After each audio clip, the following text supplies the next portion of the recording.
That's Holy Smoke by Bruce and the Boys. That's taken from the very first album I actually bought on cassette. I was living in Loughton at the time in 1990, and that album came out, and I remember Rick's brother Glenn actually liked Iron Maiden at the time. He goes, Pete, you've got to go out and buy this album. So I did.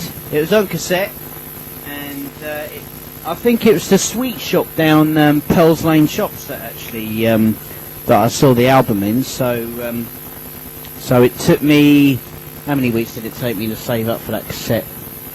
I think the cassette was being sold for about £5.99p, and which for 1990 wasn't too bad for a 10 track album.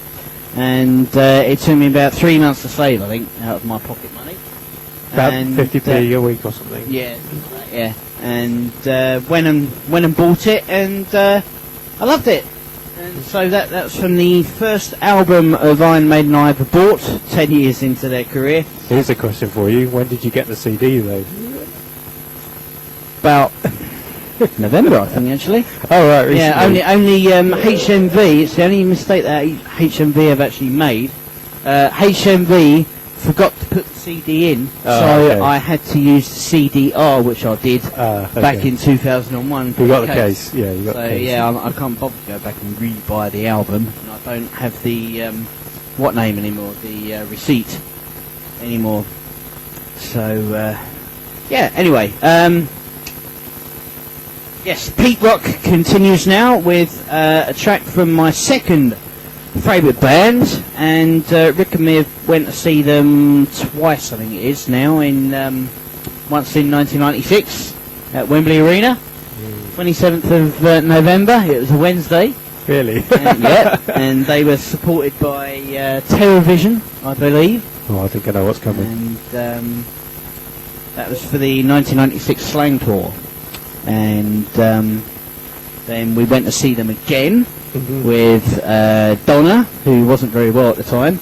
I think we went to the Brixton Academy, and we had Paul and Charlie there as well. That's right. Yeah, and Paul quite enjoyed himself, I think. It was the Darkness were covering, right? And the Darkness were actually, supporting them. Support band, yeah. And I remember we got in for their, what was it, I think for their last few songs. I think we got there a bit late, which is alright, they were only covering anyway.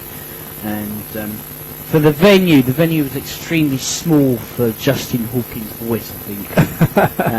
But I believe our genuine opinion of the Darkness at the time, Paul and me ended up going, quite good. Quite good. Yeah.